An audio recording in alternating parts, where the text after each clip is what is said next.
Acho que a gente Pode espera mais começar? 4 minutos, né, José Augusto? Então, É, 7h31, 7h35 o senhor começa. Espera mais 3 minutinhos, José Augusto. Então, 7h32, 3 minutos, a gente Vou começa. aproveitar e encher um copo d'água rapidinho. começar, né? Beleza. Então vamos começar. Então, boa noite a todos. Vamos começar, Délio. Viu? E eu tenho o maior prazer de rever os colegas que eu não via há quase um ano, tá certo? Só a Leopoldina não quis aparecer aí. Falou, mas não quis aparecer. E queria agradecer. Primeiro, a Adélia, que tomou a frente da coordenação, ela, o Heine também, foi muito importante para a gente, com esse problema da transmissão, tudo das aulas, certo? Nos tirou daquela dependência de laboratório, isso é muito bom. E o prazer também de apresentar o André, certo? Doutor André Araújo, certo? Que é um colega, um futuro muito promissor, eu tenho muito boas referências do colega, e vai falar sobre um tema que é da qualidade, é um tema muito bom, certo? E graças até ele foi nos apresentado pela Virgínia, tá certo?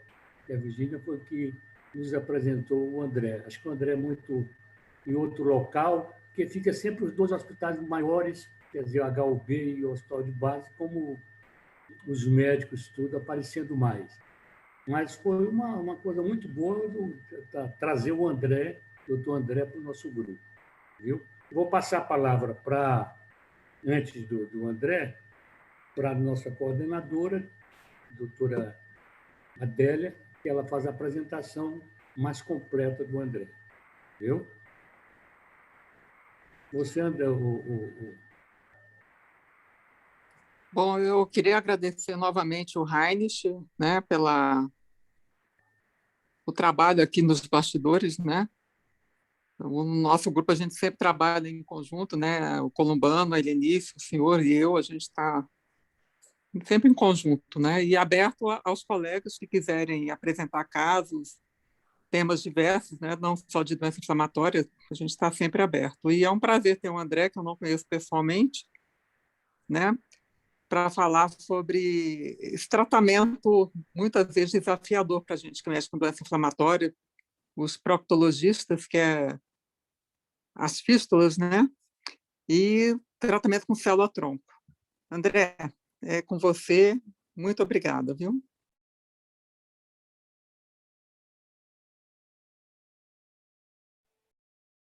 Acho que precisa liberar para eu compartilhar a tela.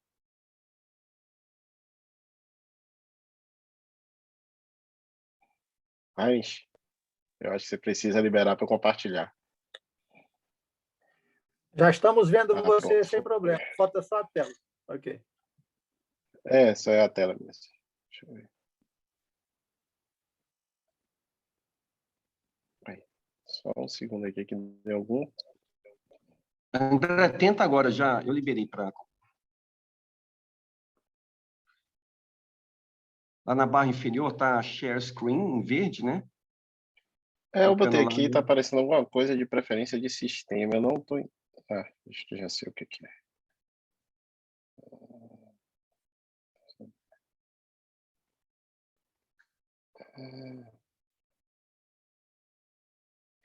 Eu vou sair aqui da reunião um segundo, que eu acho que deu algum problema aqui e volto. Só um segundinho, tá? Rapidinho.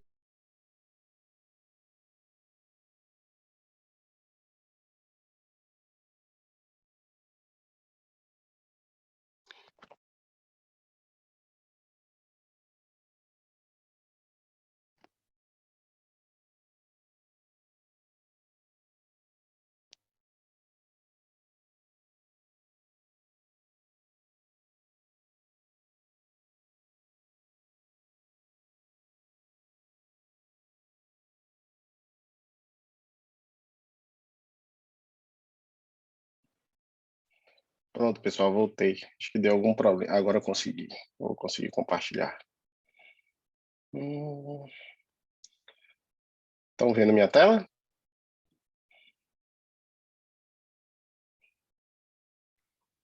Ok, estamos vendo a tela. Ótimo.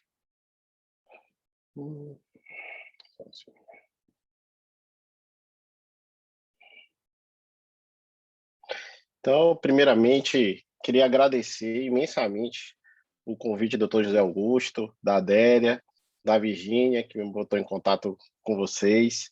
É um prazer imenso estar aqui com vocês, participar dessa sessão, que é sempre bem falada, sempre com temas importantes.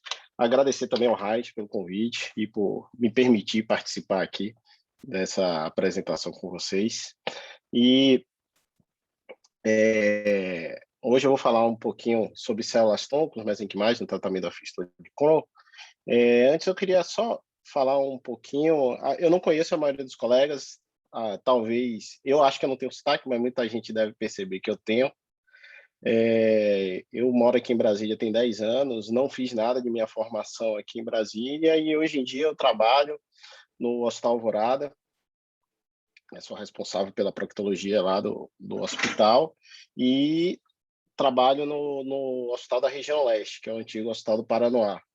Lá a gente consegue, vem tentando fazer muita coisa de proctologia e o meu foco no trabalho é com terapêuticas minimamente invasivas. Então, esse é o que eu gosto de fazer, é o que eu me dedico. E aí a gente sempre procurando coisas novas. E uma coisa que a gente já vinha procurando, tentando ver como fazer, era a utilização de células-troncos nesse perfil de paciente. Então, começando a apresentação, falar um pouquinho da história sobre células-troncos, né? Então, em 1868, Ernst Haeckel, ele iniciou, ele é uma pessoa entusiasta das teorias de Darwin, do darwinismo, e ele postulou a teoria relacionada a células-troncos. Então, uma origem única dos organismos, e então ele acreditava que você tinha uma unidade celular inicial que desenvolveu todos os organismos e também atribuía isso ao desenvolvimento do ser humano em si. Então, a própria formação do corpo humano. Então, a gente vinha formando também de uma célula única e foi quando ele iniciou esse termo de células-troncos, isso em 1868. Então, isso vinha sendo debatido e não tinha tanto segmento. Em 1957, Edward Donald Thomas foi a primeira pessoa a fazer um transplante de alogênico de medula óssea. Até então não se atribuía ao termo célula-tronco, mas foi a primeira pessoa a realizar esse tipo de transplante. Só na década de 60, lá por volta de 1963, Macaulay e Thiel iniciaram os trabalhos utilizando ratos irradiados e fazendo transplantes nesses ratos e tendo bons resultados, e atribuíram isso ao termo célula-tronco. Então, foram extremamente importantes no termo e no conhecimento das células-tronco. Em 1981, Marty Evans foi a primeira pessoa a identificar propriamente a célula-tronco, isso em embriões de ratos. E em 1997, todo mundo aqui vivenciou isso, a ovelha Dolly, que foi um experimento associado a células-troncos e formação de clone. Em termos de curiosidade, essa ovelha viveu 6 anos e só veio a falecer de doenças associadas à ovelha mesmo, nada relacionado à clonagem em si. E ela está exposta hoje em dia no National Museum of Scotland. E um ano depois, James Thomson conseguiu replicar fazer a replicação de células-troncos com embriões humanos. E a partir daí se iniciou uma jornada na utilização de células-troncos, inclusive questionamentos éticos muito importantes sobre questões da vida, a viabilidade desse tipo de utilização de células-troncos. E relacionada à doença de Crohn especificamente. Em 1998, saiu um trabalho com uma identificação de resposta incidental num paciente que foi utilizado células-troncos autólogas para o tratamento de linfoma de não-Hodgkin. E esse paciente tinha doença de Crohn concomitante e ele entrou em remissão com a utilização de célula-tronco. Isso é a utilização de célula-tronco sistêmica. Em 2003, começou a utilizar diretamente, saiu trabalhos voltados diretamente à doença de Crohn, então também para uso sistêmico de doença de Crohn, e em 2015 saíram alguns dos primeiros trabalhos de uso halogênico especificamente para fístula anorretal. E qual a problemática da doença de Crohn? Aquilo que a gente vinha conversando um pouquinho antes da apresentação, é que a fístula por doença de Crohn ela é uma doença extremamente mutilante, debilita demais o doente, de difícil controle, tem uma resposta, tem uma dificuldade de resposta terapêutica a N medidas, sejam medicamentosas, sejam cirúrgicas, e ela está presente em 25% dos pacientes. Como a gente comentou, ela é notavelmente de difícil manejo clínico, leva a uma grande morbidade, são pacientes que têm quadros frequentes de dor, de drenagem, de quadros de sepse perineal recorrentes. 37% desses pacientes apresentam doença refratária, se faz o que for, ele não melhora, ele tem períodos de melhora, entre remissão, volta tudo de novo. E 90% dos pacientes portadores de doença de Crohn se submetem a múltiplas intervenções, e o fim disso a gente sabe, incontinência e amputação. A gente vê essa figurinha linda aí do lado esquerdo, onde a gente tem o produto de uma amputação, múltiplas fístulas e destruição do canal anal. Menos de 56% desses pacientes eles apresentam cicatrização com o uso de fliximab e cetron. A gente consegue, até com o uso de retalho de avanço, uma boa resposta, de se ter um bom resultado, chega a 64%. O problema é que a maioria desses pacientes, eles não conseguem se submeter à intervenção por retalho. Eu comento um pouquinho mais na frente o porquê disso. E apenas um terço desses pacientes mantém remissão em longo prazo, com uso de medicações e cirurgia. Então, a gente tem uma quantidade grande de doentes que não vão resolver. 40% dos pacientes eles são deixados com doença ativa, pacientes que ficam usando ceton indeterminadamente, ou períodos de colocação de ceton, retirada de ceton, inicia a medicação, retorna a medicação. E isso leva a um quadro a longo prazo de incontinência, uso crônico de opioides e limitações laborais. São pacientes que acabam se ausentando frequentemente do trabalho. E, como a gente vem comentando, cada vez ampliando o uso de biológicos para as doenças perianais e periretais, você começa a ter um risco de doenças oportunistas e levando a comprometimento na qualidade de vida do doente. E por que quando eu falei do retalho de avanço, por que a gente não consegue fazer? Por dois motivos. A maioria dos pacientes, a gente pega ele, na grande maioria das vezes, em duas fases. Ou na fase inicial inflamatória, que esse tecido ele parece papel molhado, a gente tem uma dificuldade, os tecidos são muito friáveis, o tecido conectivo muito precário, a gente, quando vai dar um ponto, quando vai tentar soltar esses pontos rompem, quando a gente consegue que não rompa, quando a gente vai fixar o retalho, é muito frequente, poucos dias depois, todos esses pontos soltarem, esgarçarem. Então, é uma fase que é terrível para a gente conseguir fazer. E a grande maioria dos pacientes, o segundo grupo de pacientes, a gente pega aquele paciente que já tem um quadro de fibrose importante do canal anal. E o que é que acontece? É como a gente trabalhar com pedra, a gente tentar empurrar pedra. São tecidos extremamente endurecidos, com baixa mobilidade, muitas vezes associada a estenose anal. Então, a gente tem uma dificuldade técnica muito grande também de realizar o retalho de avanço nesses pacientes. Então, o público de paciente que a gente consegue efetivamente fazer um retalho é bem baixo. Além de que é uma agressão ao canal anal que muito frequentemente vai ter novos episódios e vai necessitar de outras abordagens. E falando de células-troncos, quais são as propriedades que a gente quer nas células-troncos? A gente sabe que as células-troncos ela tem N fatores de ação, então, cicatrização de feridas, angiogênese, regeneração de tecidos, direcionamento para tecidos lesionados e imunomodulação. Mas o nosso foco principal nas terapêuticas de células-troncos são voltadas para a imunomodulação. E, basicamente, o que é que mais atua?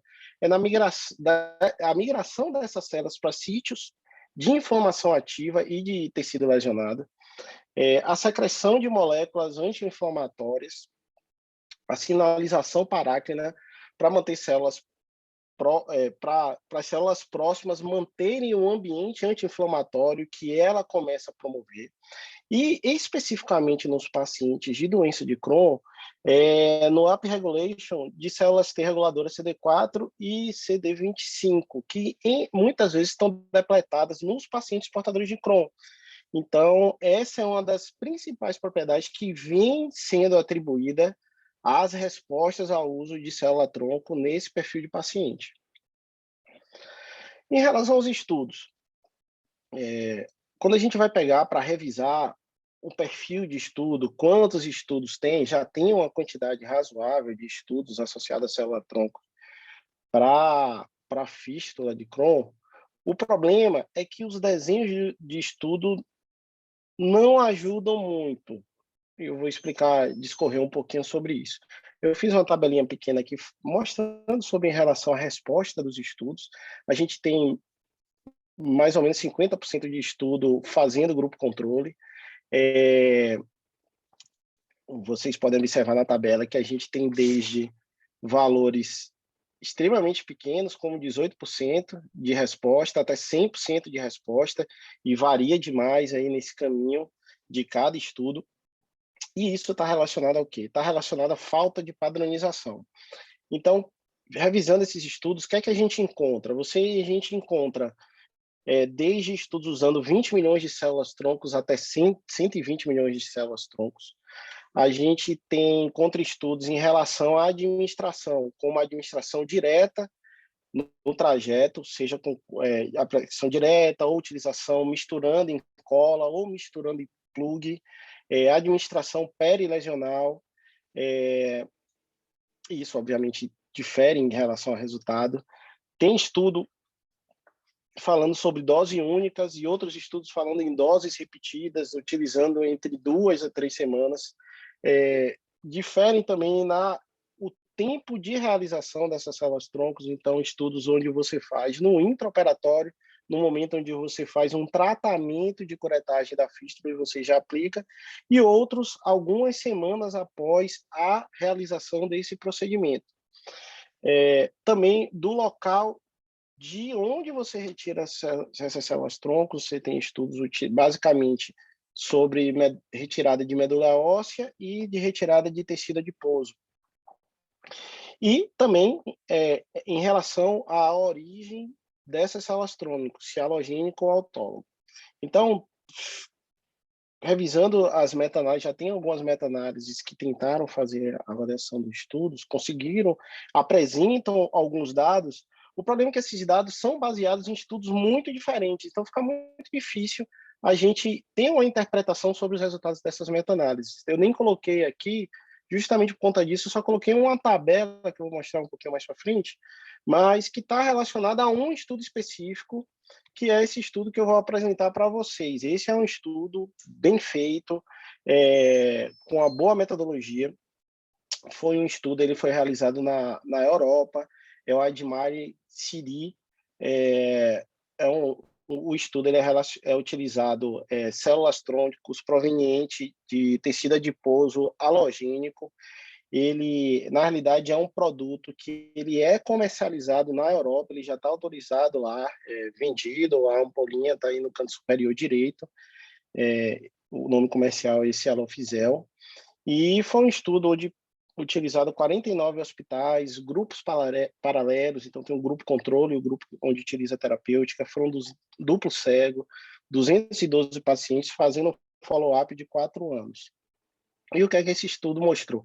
Ele mostrou uma resposta estatisticamente significante em todos os tipos de remissão, seja a remissão clínica, que é onde o paciente ele tem melhora clínica, ele persiste, seja com o trajeto em si, ele não fecha, mas ele tem melhora clínica. Pacientes que entram desculpa, eu troquei. Remissão em relação ao trajeto, onde cicatrizou completamente, onde pacientes ainda mantêm sintomas, melhoram os sintomas clínicos, mas ainda tem um grau de drenagem, e pacientes que você teve os dois resultados. Então, tanto com 24 semanas, quanto com 52 semanas, esse estudo mostrou uma excelente resposta, uma boa resposta com o uso dessa terapêutica, quando comparado com o grupo controle que utilizou água destilada. Então, essa é a tabela que eu comentei, que eu peguei de uma meta-análise, mas ele só estuda esse estudo específico em relação a efeitos adversos, e mostrou que não teve significância estatística em relação a efeitos adversos do grupo controle e do grupo terapêutico. E está para sair, na realidade está em fase de recrutamento, porque a empresa ela quer registrar essa medicação no FDA, então está em fase de recrutamento o Admire CD2, que vai ser um estudo, está sendo conduzido por 150 centros, submetido no estudo governamental para credenciamento, onde pegou, de diferença do outro estudo, eles ampliaram a quantidade. A proposta são 150 centros e 554 pacientes. Agora eu vou falar um pouquinho para vocês sobre o caso que a gente realizou lá no Paranoá. De antemão, esse foi um caso que não é um paciente com doença de Crohn, a gente não tinha familiaridade com a técnica, então a gente escolheu um outro perfil de paciente um perfil de paciente mais tranquilo, para a gente poder entender a técnica e começar a ver se a gente consegue realizar nos nossos doentes. E também era um material que a gente não conhecia e a gente começar a ter um traquejo com o material. Então, era um paciente LD, 36 anos, que ela tinha uma fístula transesfincteriana alta, que era uma fístula de origem criptoglandular, tinha tido episódios prévios de abscesso perianal, que foi submetida a uma cirurgia de lift. Eu vou comentar um pouquinho, só para vocês conhecerem a cirurgia, e ela evoluiu com a recidiva após 3 meses da realização do lift. E de comorbidade, ela tinha apenas obesidade. A cirurgia de lift que a gente realizou para essa paciente é uma cirurgia que a gente eu venho realizando bastante para pacientes portadores de fístula titular anorretal, independente da etiologia, seja criptoglandular, seja por doença de Crohn. Por quê? Porque é uma cirurgia bem menos agressiva. Em relação à técnica, varia, tem casos que são tecnicamente bem fáceis de realizar, outros mais complexos. E o que é que a gente faz? A gente faz uma abordagem desse trajeto vistuloso no espaço interesfincteriano, e a gente faz apenas uma ligadura desse trajeto. Liga o trajeto e uma curetagem proximal desse trajeto, e deixa aberto. Ela é uma técnica que tem uma excelente taxa de resposta, realmente não se compara a uma fistulotomia, mas são próximos os resultados. O índice de incontinência é infinitamente mais baixo, e tem sido a terapêutica que a gente já vem utilizando em alguns quadros refratários. E hoje em dia eu uso para quadro inicial de qualquer fístula que eu vá operar, caso o paciente não... Existe outra técnica minimamente invasiva que a gente faz, que é o VAFT, mas nem sempre a gente consegue realizar no paciente, por questões de convênio, no serviço público a gente também não tem acesso. Então é uma técnica que a gente faz bastante e com excelente resposta. E aqui é o vídeo do caso que a gente realizou.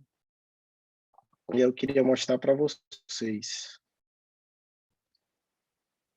Então, esse aqui, o que o colega está mostrando, é a fibra de laser que utiliza. Essa é a equipe da cirurgia plástica.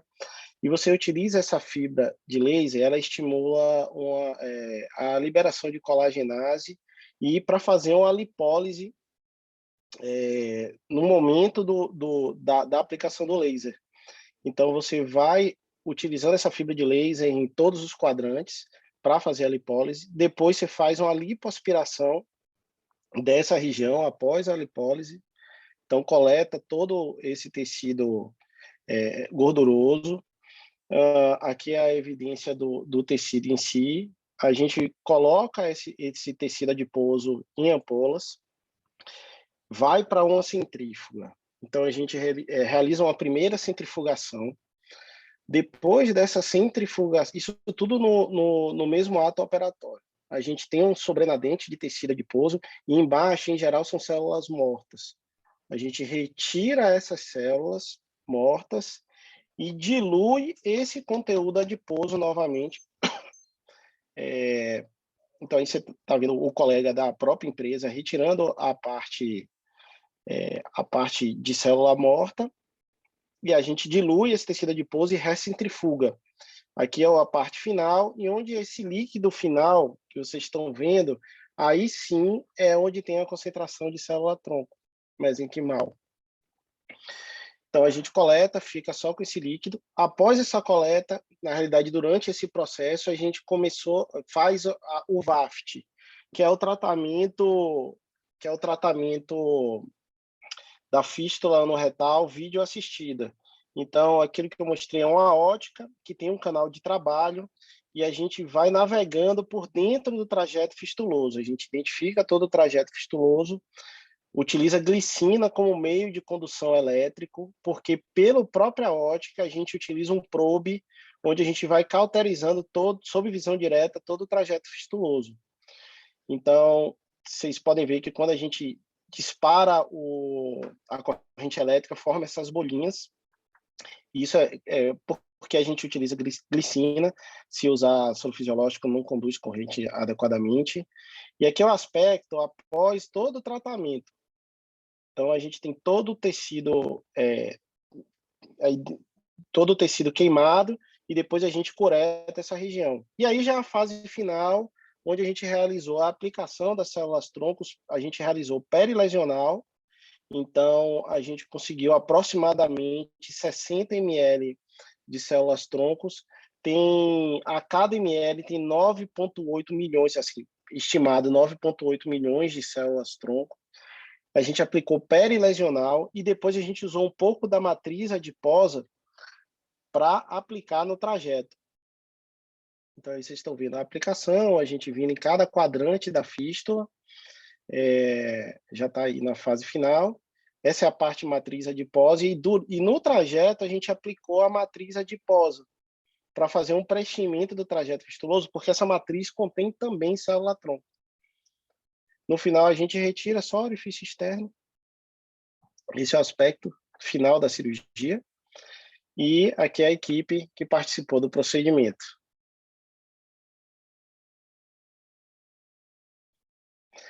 E é isso que eu tinha apresentado para vocês. Agradeço demais a oportunidade. Espero que tenha sido proveitoso a todos e estou à disposição para quaisquer perguntas.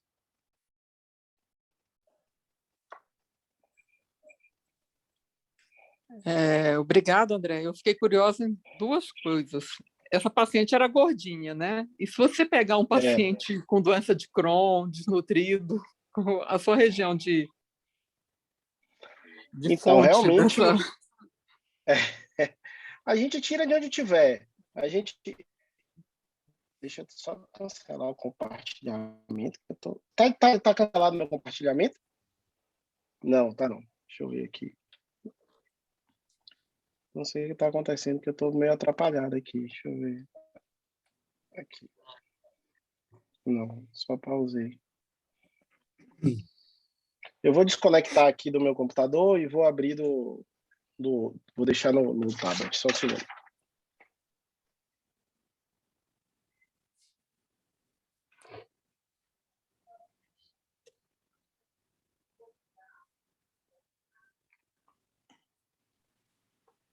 Pessoal, me desculpe, viu? Deu algum tilt aqui no meu computador que eu não estava conseguindo retirar o compartilhamento. Vocês estão me ouvindo? Tá tudo tranquilo. Duas perguntas. Assim, a fonte no paciente desnutrido, onde você vai colher esse material, e a resposta, quanto tempo depois você espera uma resposta nesse paciente? Então, em relação à fonte, qualquer fonte de tecido adiposo, onde é que vai ter mais? Aqui na região centrípeta, né, do abdômen, em região glútea e região de face lateral de coxa. Lateral e posterior de coxa. São as regiões onde você consegue mais célula adiposa, de qualquer região. Claro, se a pessoa tiver emagrecido demais, não tiver fonte, é meio complicado. Em relação a... Isso a gente está falando de transplante, da implantação da fonte autóloga dessas células troncos, né? Já se tem comercial, aqui no Brasil ainda não tem. Eu acho que é uma coisa que invariavelmente vai chegar, diminui o trauma cirúrgico do paciente, apesar de que a paciente mesmo, ela mesmo falou, se pudesse, tivesse tirado mais, né? Mas quando o paciente é muito desnutrido, às vezes é uma limitação, porque, como eu mostrei, os estudos eles mostram aplicação entre 20 e 120 milhões de células. Se for 20 milhões, os primeiros estudos começaram com 20 milhões de células, você vai precisar de pouco, 4 ml. Então, não é muito tecido. O problema é que os trabalhos que vêm sendo realizados agora é com a quantidade muito maior de células. Então, você vê que, para esse caso, a gente atingiria mais ou menos isso com 50 ml, mais ou menos nessa quantidade. E o prazo? E o prazo. O que é que eu faço acompanhamento desses pacientes, 15 dias mensal, e vou acompanhando mensal. Esse foi o primeiro caso que eu fiz.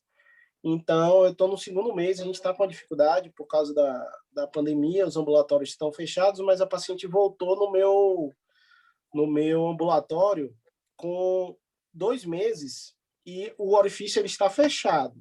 Ainda tem aquele granuloma local, não está tendo drenagem, e agora com 2 meses não quero observar por mais tempo se isso vai persistir.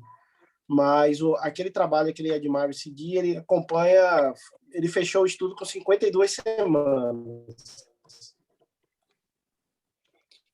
Esses trabalhos, estou falando de doença de Crohn, já tinha usado biológico? Você tem alguma essa informação? Paciente, ela não era de Crohn. Não, não é essa, mas esses trabalhos que você... do estudo, todos são pacientes pós-uso de imunobiológico. Biológico. Todos. Todos falhas, né? Todos falhos. Todos os pacientes eles tinham que ter tido falha ao uso de biológico. André, tem inclusão de fístula retovaginal também? Naquele estudo, não. Era um critério de exclusão, mas tem estudo em utilização de fístula retovaginal, mas série de caso pequena, que teve boa resposta no estudo. Eu não coloquei porque era um estudo muito pequeno, mas tem sim. Tem estudo para utilização de doença sistêmica, para você utilizar célula-tronco sistêmico mesmo, e eu estava até procurando, mas não encontrei, mas eu acredito que deva ter, caso não tenha, é uma ideia que poderia ser aplicado, que é a utilização para um caso, por exemplo, um paciente que tem uma fístula enterocolônica, você aplicar por colonoscopia e clipar o orifício. Pode ser uma possibilidade para evitar que o paciente vá para uma cirurgia. Eu não encontrei estudo, eu estava procurando, mas não encontrei nenhum.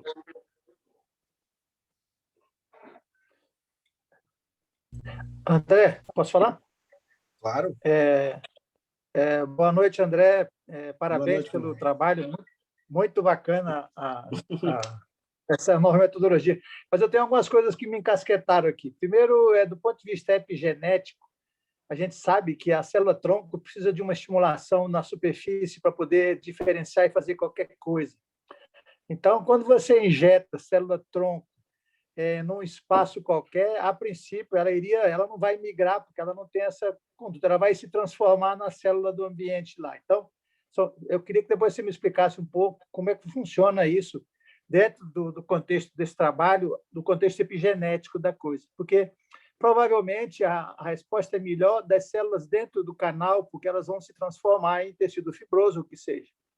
Então, é só um questionamento do ponto de vista genético, porque a gente sabe hoje em dia que nada sai de dentro dessa célula. Ela tem que ter uma determinação externa para estimular o que quer que seja.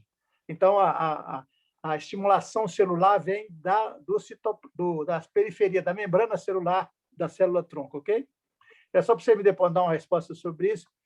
E depois vamos falar um pouco da fístula interna, dessa cirurgia que você faz, porque quando você liga a parte do conduto externo e trabalha sobre ele, você vai causar oclusão, concordo. Mas a parte interna, que fica aberta para a luz, a luz retal, ela vai, provavelmente, num contexto de doença de Crohn, ela vai reabscedar e vai procurar um novo trajeto. Isso é o mais provável, por isso que essa cirurgia não chega a níveis muito maiores. Eu não sei como é que se teria que abordar também a parte interna de uma fístula na doença de Crohn. Nós teríamos que abordar, escarificar e talvez aplicar a célula-tronco dentro de todo o trajeto. Talvez isso possa nos ajudar mais. Desculpa ter me alongado aí. É isso. Ó, vou tentar lhe responder. A parte epigenética não é do meu forte de conhecimento, mas o que os trabalhos falam, todos os trabalhos, que a atuação da célula-tronco não é no mecanismo de diferenciação celular, é no mecanismo de modulação inflamatória. A característica dela é de migração celular e de alteração do ambiente inflamatório local, e não necessariamente um processo de diferenciação. Foi isso que eu encontrei, o que eu li, tanto que não é essa propriedade que se busca. E não, muito, como o senhor falou, muito dificilmente ela vai ter esse tipo de transformação. Então, essa era a primeira questão do ambiente local. Em relação, para esse procedimento, a gente fez o VAFT, é um pouquinho diferente. O VAFT, a gente navega durante a fístula e liga o orifício interno por dentro do ânus. Esse é o caso do VAFT. O LIFT, isso foi extremamente... O LIFT já é uma cirurgia que já tem um tempinho aí, eu venho realizando desde 2018, mais ou menos. 2018? Agora estou na dúvida, acho que se não me engano é por aí. E um dos questionamentos que se tinha era em relação a justamente isso, a questão do tratamento do orifício interno. A questão é que quando você faz abordagem interesfincteriana, na região, porque a região criptoglandular, ela vai estar um pouquinho ali acima do esfíncter interno. Então, o local onde você liga já é na emergência do orifício interno. Então, você não tem esse espaço. É ínfimo, é só mucosa e submucosa. Você já liga naquele local. Então, você não tem tanto espaço. Claro que talvez a recidiva esteja associado, que a gente tem um pouquinho mais de recidiva do que as técnicas convencionais, mas são taxas de resposta excelentes, com recidivas baixas, e pode ser que essas recidivas sejam associadas a um trajeto um pouquinho maior. Eu não tenho como dar essa resposta, porque não tem nenhum trabalho que fale sobre isso. O que eu noto, muito caso de recidiva que eu tenho, muito caso não tem muita recidiva de lift, mas algumas recidivas que a gente tem, que são meio chatas de tratar, não é nem pela persistência do orifício interno, é a persistência do trajeto. Muitas vezes eu vou reoperar esse paciente, às vezes por VAFT, ou às vezes eu checo o que eu vou dizer agora com estilete, é que na hora da cirurgia eu vejo que o orifício interno ele continua fechado. O problema que eu tenho é a deficiência de cicatrização do trajeto. Então, apesar de eu fechar, fica aquele espaço morto que ele não cicatriza. Aí, às vezes, eu tento curetar, revitalizar esse tecido para ver se ele cicatriza por conta própria. E, às vezes, eu faço uma técnica que é como se fosse um lift modificado, que existe a descrição técnica, que ao invés de você só ressecar o orifício interno, você ligou a parte proximal da fístula e a parte distal você vem tunelizando e resseca até o local onde você ligou. Então, é uma variação técnica que, para esses casos, eu utilizo. E é isso. Espero ter respondido. Obrigado. Tranquilo. Posso fazer uma pergunta também? Vai lá, mestre. Eita, agora vai me apertar. Não. Na verdade, o doutor Columbano, tudo que o doutor Columbano falou estava na minha cabeça. Eu ia perguntar isso. Exatamente as palavras do doutor Columbano. Assim. Então, a gente tem essa mente aí mesmo que a célula-tronco, ela tem a sua diferenciação coordenada, né, pelos fatores de crescimento microambientais mesmo. Eu acho que por isso que ela funciona para cicatrização de fístula, porque como o sinal é profibrótico, né, então a célula tronco mesenquimal, ela acaba se diferenciando para o fibroblasto, que nesse caso seria o benéfico, né? Mas onde é que eu ia comentar de fístula é o seguinte: a característica de fístula é que não é só um trajeto, né, mas é um trajeto revestido internamente por células epiteliais. E uma característica do epitélio é que ele tem adesão basal e lateral, né? Mas na superfície não teria moléculas de adesão. Então, por isso que se não escarificar, eu acho que o termo que você falou de tunelizar deve ser exatamente esse significado, né? De retirar essas células epiteliais, vai persistir, né? Então, essa é uma propriedade histológica da fístula. Ela é gradualmente revestida por epitélio. Sabe um exemplo? Furo para colocar na orelha para colocar brinco, né? Aí, depois que é recoberto por epitélio, nunca mais fecha. Né? Pode fechar de sujeira, né? Mas seria o mesmo raciocínio, né? Só para passar a visão histológica do assunto. Né? Mas é impressionante. O que o Dr. Columbano falou é o que eu estava pensando também, sabe? Na diferenciação. É interessante o que se busca, né? Fabulosa a tua apresentação, André, em todos os sentidos, tá? Tanto Obrigado. no conteúdo como no formato. Tá? Parabéns. Obrigado. André, posso fazer 2 perguntas? A primeira pergunta, assim, pelos trabalhos que você leu e onde eles mostraram um percentual otimista de fechamento de fístula, você veria hoje o melhor cenário de indicação do transplante, né, autólogo, né, de tecidos, células adiposas, em que situação de pacientes? Essa é a primeira pergunta. Para mim, paciente com falha terapêutica de uso de biológico refratário à colocação a primeira estratégia terapêutica de ou um VAFT, ou seja só curetagem, colocação de ceton, tentar fechar o orifício interno, tentar fazer uma primeira. Caso falha terapêutica nessa medida, eu acho que estaria indicada a célula tronco. O paciente se beneficiaria para evitar a realização de um lift, de um retalho de avanço, porque ela é menos agressiva, né? Assim, a gente vai mexer menos ainda mais pensando no paciente que tem um risco grande de novas intervenções. Eu acho que esse é o perfil ideal de paciente. E, por exemplo, mesmo que ele tenha falhado a um lift ou VAFT prévio, você faria igual essa paciente que você abordou? Faria um VAFT novamente com o transplante? Você associaria os métodos como você fez nela aí? Sim. Eu acho o seguinte, o VAFT tem uma questão de uma dificuldade de acesso, né?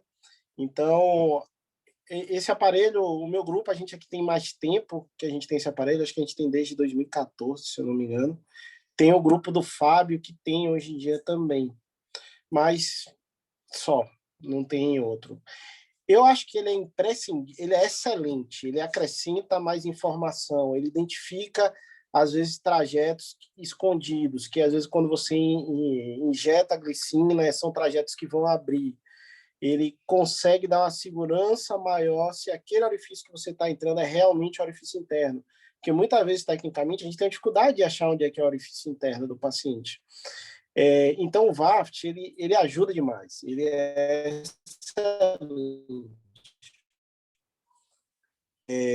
em termos de identificação do trajeto.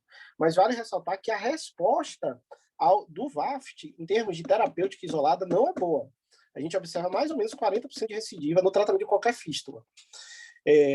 Mas, claro, como você tem uma chance zero de incontinência, é uma terapêutica que, para quem tem essa preocupação e para casos já muito mexidos ou muito destruídos anos, é uma terapêutica sensacional. Eu faria antes do lift, no caso de paciente de Crohn, para tentar, mas claro que também isso a gente está falando da questão de ter acesso a isso. Se for uma coisa que a gente vai ter uma facilidade maior de acesso, eu usaria antes, para evitar mexer nesse... Só me dá um segundinho. manipular essa região perianal, porque quando a gente mostra na parte esquemática do lift, é bonitinho. O problema é que, muitas vezes, esse trajeto ele é um trajeto muito profundo. Então, a gente tem dificuldade de isolamento do trajeto. Às vezes, quando a gente isola o trajeto, esses trajetos, a gente, às vezes, não pega uma fase de fibrose significativa, ainda está numa fase muito inflamatória. Esse trajeto rompe. Quando rompe o trajeto, é complicado para a gente conseguir fechar. Às vezes, a gente não consegue fechar efetivamente. Existe fístula muito profunda que a gente tem uma dificuldade de isolar o trajeto. Há pouco tempo, nessa situação que eu já passei algumas vezes, eu acabei descobrindo uma técnica que é uma variação técnica, chama Sloft, que é para você tentar, nesses casos de fístula muito profunda, que a gente usa um passa-fio, que a gente consegue isolar esse trajeto um pouco às cegas, ajuda para evitar essa questão de rompimento de trajeto, sabe? Mas eu realmente acho que, se não respondesse a um tratamento inicial, seja VAFT, seja só curetagem, fechar o orifício interno, colocação de ceton, eu partiria depois para aplicação de célula-tronco antes de uma cirurgia mais cruenta. Uma pergunta aqui. André, Oi, pode falar, Renato. A última pergunta, assim, quando considerar que o transplante não funciona? Porque eu vi que alguns artigos eles falam de você fazer novas abordagens, alguns falam até de reavaliação com 6 semanas do paciente, se ele não tiver uma resposta completa, de você fazer um novo transplante. Uhum. Até onde considerar, assim, né, possível, e até onde você fala assim, não vai adiantar? É possível. Tem o trabalho que tem um desenho razoavelmente bom de trabalho, que ele utilizou aplicações repetidas já de início. Então, aplicou com 8 semanas e depois com 12 semanas. E você pode realizar. Só que não tem um estudo maior, não tem um grande para a gente ter uma força da efetividade dessa aplicação. A gente pode fazer? Pode, mas está precisando sair trabalho relacionado a isso. André, e o acesso que você falou, como é que é o acesso no público e no privado? Então, no privado, já venho conversando vendo com a empresa, está no rol da ANS, para você conseguir. Claro, vai demandar relatórios, mas está no rol da ANS a terapêutica de aquisição de célula-tronco. Aí briga com o convênio, o paciente que tiver, a gente pede pelo convênio, não tem problema. No serviço público não tem, isso aí foi demonstração. Eu estou tentando sempre sensibilizar a empresa para ver se eu consigo fazer uma série de pelo menos 10 casos, que eles doem material para a gente conseguir fazer uma quantidade voltada para a doença de Crohn. Eles estão discutindo lá, pedindo as fotos do resultado dessa cirurgia. Claro que é comercial, né? Questão de empresa é complicado. Mas eu já fiz o desenho do trabalho e esperar ver se eles vão aprovar para conseguir fazer no público pelo menos uma quantidade. Mas não tem... Hoje em dia não tem... Uma coisa que eu vinha pensando, conversando com um colega da cirurgia plástica, essa forma de aquisição de célula-tronco a gente fez com essa fibra a laser e depois usa centrifugação para fazer separação de células. O que a gente já vinha pensando, eu estou tentando procurar em revisão se eu encontro algo relacionado a isso, é a gente fazer a coleta direta do lipoaspirado e não ter esse processo. O que eu cheguei a ler que sem esse processo você tem uma quantidade de células menores, mas talvez mesmo menor a gente consiga alguma coisa com isso.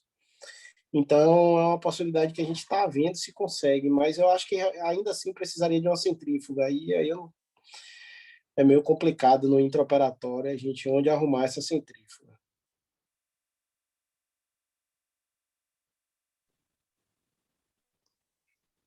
Bom, muito bom. Doutor Zé Augusto, alguém quer fazer mais alguma pergunta?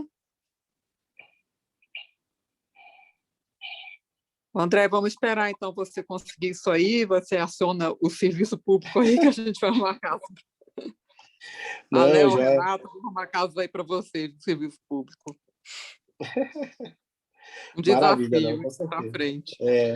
Tô tentando ver aí. Vou ver se eu consigo a doação de uma centrífuga, mas tá difícil.